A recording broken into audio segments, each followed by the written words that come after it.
He just supported me throughout. I'm just getting emotional right now, so. ਹੁੰਦਾ ਕੀ ਹੈ ਕਿ it gets very difficult, but then you know he's within you,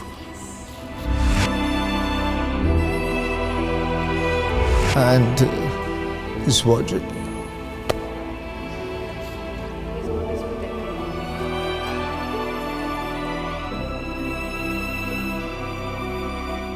You see, when now like I'm with my son right now, you know,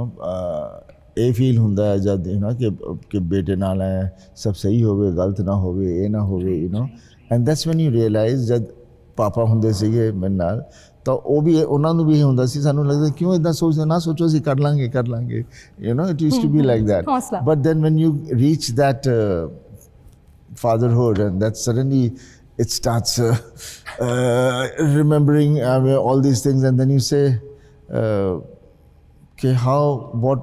what your parents go through and how they feel you understand their value much more and more and more as you ਪੰਜਾਬੀਆਂ ਚ ਆਪਾਂ ਕਹਿੰਦੇ ਨਹੀਂ ਜਦ ਪਿਓ ਬਣੋਗੇ ਨਾ ਤਦ ਪਤਾ ਲੱਗੇਗਾ ਤੁਹਾਨੂੰ ਮੈਂ ਕਿਹਾ ਆਪਾਂ ਕਹਿੰਦੇ ਆ ਨਾ ਜਦ ਮੇਰੇ ਫਾਦਰ ਸਾਹਿਬ ਬਹੁਤ ਕਹਿੰਦੇ ਸੀ ਮੇਰੇ ਬ੍ਰਦਰ ਨੂੰ ਕਹਿੰਦੇ ਸੀ ਜਦ ਪਿਓ ਬਣੇਗਾ ਨਾ ਤਦ ਪਤਾ ਲੱਗੇਗਾ ਤੈਨੂੰ ਇਦਾਂ ਹੀ ਕਹਿੰਦੇ ਹੁੰਦੇ ਸੀ ਹਮੇਸ਼ਾ ਆਪਾਂ ਉਸ ਵੇਲੇ ਕਹਿੰਦੇ ਸੀ ਨਾ ਤੁਹਾਨੂੰ ਨਹੀਂ ਆਉਂਦਾ ਕੁਝ ਵੀ ਪਤਾ ਨਹੀਂ ਕਿਹਨੂੰ ਕੀ ਇੱਛਾ ਮੀਨਸ ਮੈਂ ਪਾਪਾ ਨੂੰ ਤਾਂ ਨਹੀਂ ਕਹਿ ਸਕਦਾ ਸੀ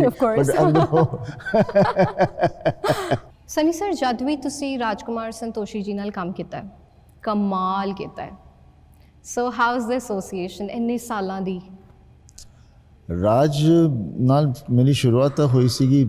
ਸਮਰ 86 or so 86-87 ਉਸ ਵੇਲੇ he was assisting Govind Nilani ji and he came up to me with a subject which he narrated and when I heard the subject I loved it ਮੈਂ ਕਿਹਾ ਤਾਂ ਕਰਨਾ ਚਾਹੀਦਾ ਆਪਾਂ ਨੂੰ ਪ੍ਰੋਡਿਊਸਰ ਵੀ ਸੀਗਾ ਫਿਰ ਪਤਾ ਨਹੀਂ ਕਿਉਂ ਪ੍ਰੋਡਿਊਸਰ ਦੌੜ ਗਿਆ ਉਹ ਤੋਂ ਬਾਅਦ ਦੈਨ ਫਿਰ ਮੈਂ ਲੱਭਦਾ ਰਿਹਾ ਕਿ ਕੋਈ ਮੈਨੂੰ ਪ੍ਰੋਡਿਊਸਰ ਮਿਲੇ ਕੋਈ ਹੋਇਆ ਨਹੀਂ ਉਹ ਵੇਲਾ ਸੀਗਾ ਫਿਰ ਮੈਂ ਪਾਪਾ ਨੂੰ ਫੋਨ ਕੀਤਾ ਕਿ ਮੈਂ ਤੁਹਾਨੂੰ ਕਹਾਣੀ ਸੁਣਾਉਣਾ ਚਾਹੁੰਦਾ ਅਤੇ ਮੈਂ ਪਿਕਚਰ ਬਣਾਉਣਾ ਚਾਹੁੰਦਾ ਮੈਨੂੰ ਬਹੁਤ ਅੱਛੀ ਲੱਗਦੀ ਹੈ ਕੋਈ ਮਨ ਨਹੀਂ ਰਿਹਾ ਤਾਂ ਮੈਂ ਤੁਹਾਨੂੰ ਆ ਕੇ ਸੁਣਾਵਾਂ ਤਾਂ ਪਾਪਾ ਨੇ ਹਾਂ ਆ ਜਾ ਅਤੇ ਅਸੀਂ ਫਿਰ ਜੈਪੁਰ ਗਏ ਸੀ ਉਸ ਵੇਲੇ ਪਾਪਾ ਸ਼ੂਟਿੰਗ ਕਰ ਰਹੇ ਸੀ ਫਿਲਮ ਦਾ ਨਾਂ ਸੀ ਬਟਵਾਰਾ ਜਿਵੇਂ ਹੁਣ ਸਾਡਾ ਨਾਂ ਵੀ ਬਟਵਾਰਾ ਹੈ ਤਾਂ ਰਾਜ ਨੂੰ ਮੈਂ ਉੱਥੇ ਲੈ ਕੇ ਗਿਆ ਅਤੇ ਰਾਜ ਨੇ ਕਹਾਣੀ ਸੁਣਾਈ ਪਾਪਾ ਨੂੰ ਬਹੁਤ ਬਹੁਤ ਅੱਛੀ ਲੱਗੀ ਤਾਂ ਉਹਨਾਂ ਨੇ ਕਿਹਾ ਕਿ ਇਹਦੇ 'ਚ ਮੇਰਾ ਨਾਂ ਐਜ਼ ਅ ਪ੍ਰੋਡਿਊਸਰ ਆਉਣਾ ਚਾਹੀਦਾ ਧਰਮਿੰਦਰ ਪ੍ਰੋਡਿਊਸਰ ਤਾਂ ਉੱਥੋਂ ਸਾਡੀ ਜਰਨੀ ਸ਼ੁਰੂ ਹੋਈ ਸੀ ਰਾਜ ਨਾਲ ਤਾਂ ਦੈਟ ਇਜ਼ ਹਾਊ ਮੈਂ ਰਾਜ ਨੂੰ ਅਸੀਂ ਸਾਡਾ ਫਿਰ ਇੱਕ ਕਨੈਕਸ਼ਨ ਸ਼ੁਰੂ ਹੋਇਆ and even when we did that whole film there were a lot of people who were indulging into it ਚੰਦ ਕਹਿੰਦੇ ਸੀ ਆ ਨਾ ਕਰੋ but we stuck to what we had heard and we wanted to do and eventually when the film turned out and was released before releasing we had a lot of issues from everyone. Then me and Raj discussed that let it be the way we want it so that picture lagugi je nahi chali ta sanu pata asi galat sige kine sanu dasya nahi aha na karo but then wo to baad fir rab di mehar rahi sab chalda reha that after that then obviously asi sadi connection hoya damni te ਉਹਦੇ 'ਚ ਮੈਂ ਸੀਗਾ ਨਹੀਂ ਪਹਿਲਾਂ and they were making the film ਮੇਰੇ ਦੋਸਤ ਸੀਗੇ cream and Bunty ਸੁਰਮਾ ਸੀ ਇਕੱਠੇ ਹੁੰਦੇ ਸੀਗੇ ਸਕੂਲ 'ਚ ਇਕੱਠੇ ਪੜ੍ਹੇ ਹੋਏ ਆ ਤਾਂ ਉਹਨਾਂ ਨੇ ਫਿਲਮ 'ਚ ਮੈਂ ਕਿਹਾ ਮੈਂ ਵੀ ਕਰੂੰਗਾ ਤੁਹਾਡੀ ਪਿਕਚਰ ਥੋੜ੍ਹਾ ਜਿਹਾ ਤਾਂ ਕੋਈ ਰੋਲ ਦਿਓ ਤਾਂ ਉਹਨਾਂ ਨੇ ਫਿਰ ਰਾਜ ਨੇ ਕਿਹਾ ਕਰਾਂਗੇ ਤਾਂ ਮੈਂ ਕਿਹਾ ਹਾਂ ਤੇ ਉਹ ਕਰਦੇ ਦਾਮਨੀ ਹੋ ਗਈ ਕਰਦੇ it's so easy for him to say ਕਰਦੇ ਨਹੀਂ ਪਤਾ ਹੀ ਨਹੀਂ ਸੀਗਾ ਨਾ ਸਾਨੂੰ you know that's a beauty of that's why seriously I love to do my cinema without knowing what is going to happen because we don't know, we are doing our best, you know. You show what's going to happen actually. Yeah. And then same with Ghatak and then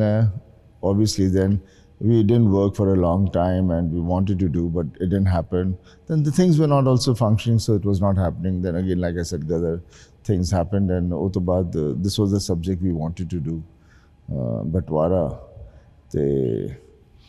chande si ke this should go out to as our next film and That's what has been with Miraj and me, and he's always brought the best out of me. We have, and I get the best out of him. ਅਸੀਂ ਦੋਨਾਂ ਦੇ ਵਿੱਚ ਤੂੰ ਮੈਂ ਥੋੜੀ ਹੁੰਦੀ ਰਹਿੰਦੀ ਹੈ, ਲੇਕਿਨ ਉਹ ਰੀਟੇਕਸ ਬਹੁਤ ਲੈਂਦਾ ਹੈ। 30 ਲੈ ਲਊਗਾ, 40 ਲੈ ਲਊਗਾ, ਕਦੀ ਘੱਟ ਰੀਟੇਕ ਤੋਂ ਗੱਲ ਕਰਦਾ ਹੀ ਨਹੀਂ। ਤੇ ਮੈਂ ਵੀ ਜ਼ਿੱਦੀ ਹਾਂ, ਮੈਂ ਕਰਾਈ ਜਾ, ਜਿੰਨਾ ਕਰਾਣਾ, ਮੈਂ ਛੱਡੂ ਨਹੀਂ।